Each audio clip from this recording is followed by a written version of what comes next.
This lesson involves evaluating limits analytically. Prior to this, you saw that you could evaluate limits or finite y values from a graph or from a table. Now we're going to look at if you're given a function, can you figure out, is there a y value that this function approaches as x approaches a certain value from the left and the right? The method that we use to do this is called direct substitution. With direct substitution, we're going to take this value and just substitute it into our function and figure out if the function is defined at that point. Okay, so some really easy examples to start with. The limit as x approaches 2 of 3. Well, here there is no x to plug into, so we are just going to get 3. Well, let's think about what this is on a graph.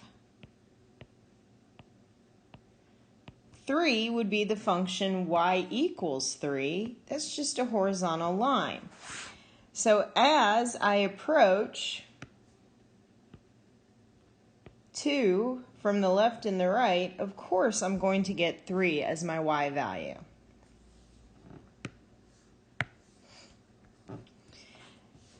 For problem B, we're going to direct substitute -4 in for our x, and we just get -4 as the answer. Let's try another problem.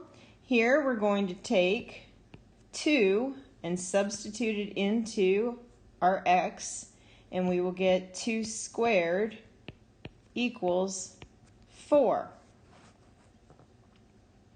For problem D, we're also going to substitute 2 in for our x, and we will get 4 times 2 squared plus 3 is 16 plus 3 equals 19. Now I want to make a note here about limit notation. Limit notation is a command telling you to do the direct substitution. Just like a plus symbol is a command telling you to add, or a multiplication symbol is a command telling you to multiply things together. It is telling me to take this 2 and plug it in. Once I have performed this action, I no longer need limit notation in front of my problem. So here I still see x's in the problem, so I need the limit notation telling me to substitute in. Here I no longer have x's, I no longer need the limit notation. The same is true over here. There are x's in the problem. I still need the command telling me to substitute in an x value. Once I have plugged in the x value, I no longer have limit notation in front of the problem. Let's try another problem. Here we're going to substitute a 1 in for our x's, so I get 1 squared plus 1 plus 2 over 1 plus 1. Well, that is 1 plus 1 plus 2 is 4 over 2 results in a limit of 2. Let's try problem F. If we substitute a 0 in here, we're going to get 0 plus 9, or the square root of 9, is 3. Problem G, we're going to substitute a 3 in for our x. So I get the cube root of 2 times 3 squared minus 10, which is the cube root of 18 minus 10, or the cube root of 8, which is 2. Problem H, we're going to substitute the 0 in to tangent. So we get tangent of 0. Well, remember, tangent is sine over cosine.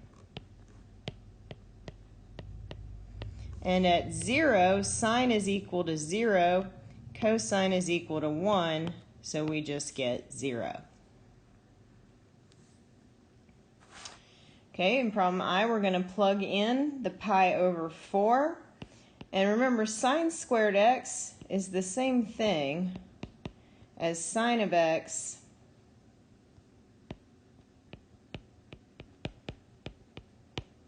all squared. Sine of pi over 4 is the square root of 2 over 2. And if we square this, we'll get 2 over 4, or 1/2. For problem J, we plug in a -1 here. We just get -1 times e to the -1. And that's not very pretty to look at, so we're going to clean it up and move our negative exponent term to the denominator. This would be -1 over e.